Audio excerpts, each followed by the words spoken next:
Hello everyone शांति पाठशाला को मु आपण मानंकु स्वागत जनाउछि। आजिकार एक नूतन वीडियो रे आमे आलोचना करिबा वृक्षरोपण विषय वस्तु को नेई एक सुंदर रचना। भिडियोटी को आरंभ करिबा पूर्वरु चैनल को सब्सक्राइब करिनियंतु एवं पाखरे थिबा बेल आइकन टी को मध्य प्रेस करि दियंतु। चलंतु आरंभ करिबा। वृक्षरोपण एक महत् कार्य। मंदिर निर्माण करिबा, पुष्करिणी खनन करिबा भली गछ लगाइबा एक धर्म कार्य बोली लोकमानंक मनरे विश्वास रहिछि। पूर्व कालरे चतुर्दिगरे बण जंगल पूरी रहिथिबारु वृक्षरोपणर विशेष आवश्यकता देखा जाऊ नथिला। केवल छाई निमंते राजा महाराजा माने रास्तार उभय पार्श्वरे वृक्षरोपण करुथिले। मात्र आजिकाली बण जंगल काटी घरद्वार कल कारखाना आदि तियारी करा जाउथिबा फलरे मनीष समाज नाना असुविधार सम्मुखीन हेउअछि। एणु वृक्षरोपण आजि नितांत आवश्यक मने होइछि। वृक्षरोपणर उपकार। वृक्ष आमर अशेष उपकार साधन करिथाए। एहा त्याग करुथिबा अम्लजान आमर जीवन रक्षारे साहाय्य करिथाए। सेहिपरि भूपृष्ठरे नानादी औषधीय वृक्ष देखिबाको मिले, जाहार चेर मूल पत्र फल फूल आमको नाना रोग व्याधिरु मुक्त करिथाए। घर तियारी निमंते सरंजाम ओ जाळेणी निमंते काठ किभली दरकारी ताहा समस्तंकु जणा।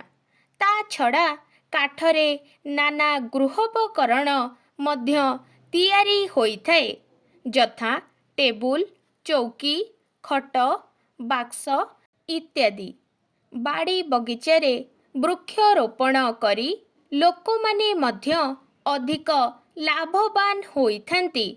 नानादी सुमिष्ट फल ओ सुंदर सुंदर फूल बाड़ी बगीचारू मिली थाए। एहा छड़ा वृक्षरोपण वर्षा हेबारे साहाय्य करिथाए। बन्या दाउरू उद्धार पाइबा पाई नदी नाळ पोखरी तुठरे बड़ बड़ वृक्षरोपण करा जाइथाए।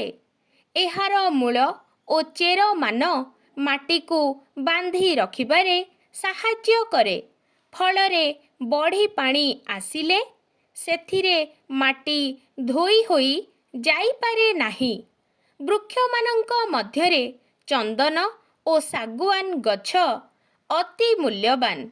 बण जंगलरे बास करुथिबा अधिवासी माने बणरू लाख झुणा महुल आदि द्रव्य संग्रह करी जीविका निर्वाह मध्य करिथांती।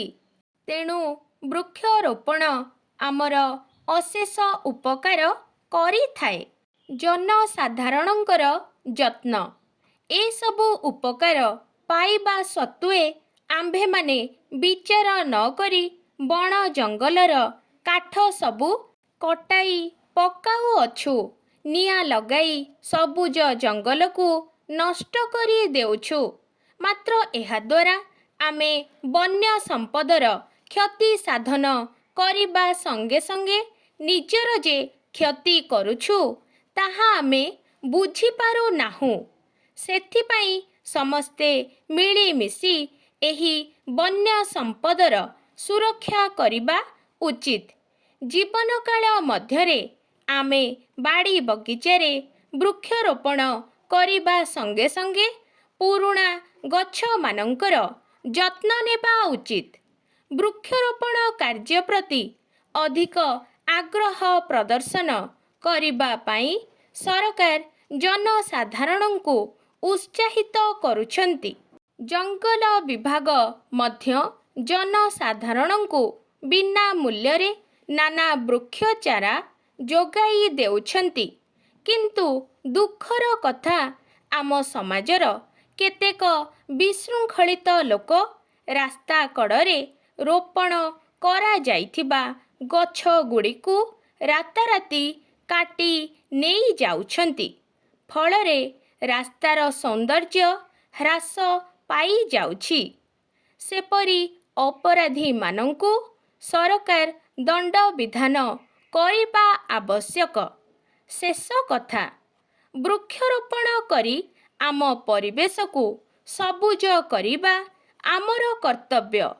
କାରଣ ସବୁଜ ପରିବେଶ ହିଁ ଆମର ମନରେ ନୂଆ ଚିନ୍ତା ଓ ଭାବନା ଜାଗ୍ରତ କରେ, ଜୀବନରେ ଶାନ୍ତି ଓ ପ୍ରୀତି ଭରିଦିଏ। ଏଣୁ ବୃକ୍ଷରୋପଣ ପ୍ରତି ଆଗ୍ରହ ପ୍ରକାଶ କରି ଜୀବନକାଳ ମଧ୍ୟରେ ନିଜେ ବୃକ୍ଷରୋପଣ କରିବା ସଙ୍ଗେ ସଙ୍ଗେ ଅନ୍ୟମାନଙ୍କୁ ଏହି କାର୍ଯ୍ୟରେ ଉତ୍ସାହିତ କରିବା ଉଚିତ। ସ୍କୁଲ ଓ କଲେଜର ଛାତ୍ରଛାତ୍ରୀମାନଙ୍କ ମନରେ ଏହି କାର୍ଯ୍ୟ ପ୍ରତି ଆଗ୍ରହ ସୃଷ୍ଟି କରିବା ବିଧେୟ। ଆଜିକାର ଭିଡ଼ିଓଟି ଆପଣଙ୍କୁ କିପରି ଲାଗିଛି କମେଣ୍ଟ ମାଧ୍ୟମରେ ନିଶ୍ଚୟ ଜଣାଇବେ ଏବଂ ଲାଇକ୍, ସେୟାର, ସବସ୍କ୍ରାଇବ୍ କରିବାକୁ ଜମାରୁ ଭୁଲିବେନି। ଧନ୍ୟବାଦ।